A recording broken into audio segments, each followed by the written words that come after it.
Hey everybody, Cokkinos here. So this week's module is about communicating bad news in business. And there's always going to be some bad news. Things go wrong. There's lots of things that can go wrong in business.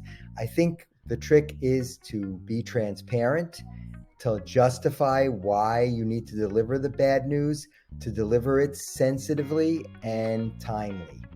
So the direct strategy for delivering bad news is to front load it.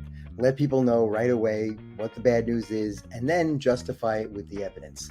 This might be good for if the news is not damaging or if people might overlook it, you want to give them a kind of flag. If your organization prefers a direct approach and when firmness is necessary. So an indirect strategy for delivering bad news is to backload it, where you first supply an explanation, the evidence, the facts for the reason for the bad news, and then you drop the bomb, kind of.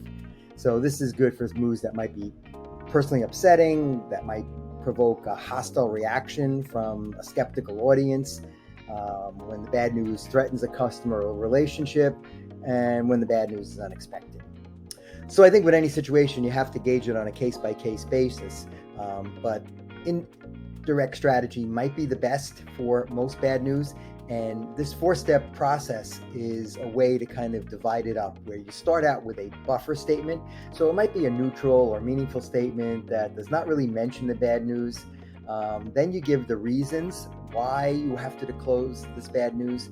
And then you give the bad news, reveal it without emphasizing it, maybe provide some possible alternatives and compromises, and then end with a personal closing that shows that you still care about the person that you're revealing the news to, and you want to kind of reiterate those alternatives.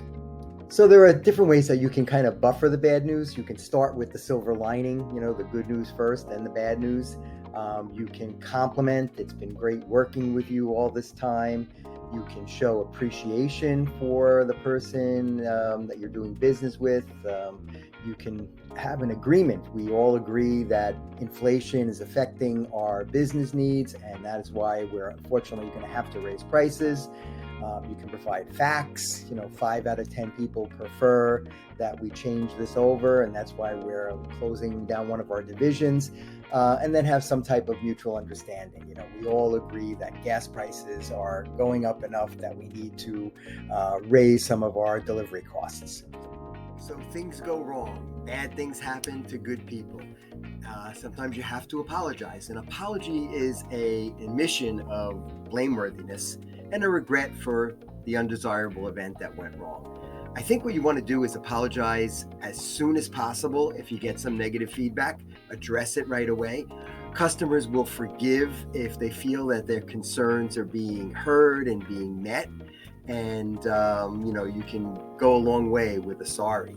The one thing you have to be careful of, though, is that admitting guilt also kind of implicates you if it's a serious thing where there might be a lawsuit or something like that. Once you admit guilt, then you put yourself in the wrong.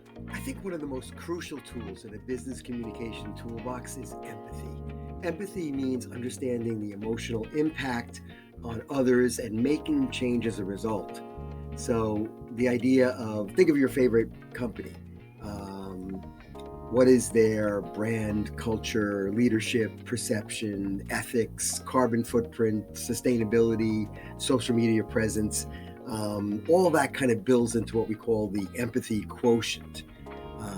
But when you're dealing with someone in business, a lot of times it pays to put yourself in their shoes. Empathize.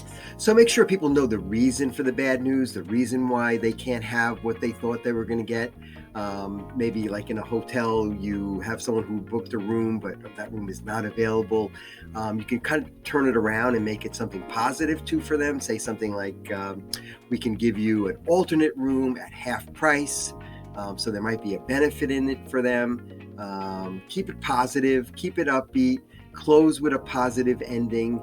Make sure that, they leave happy. That's what's really important.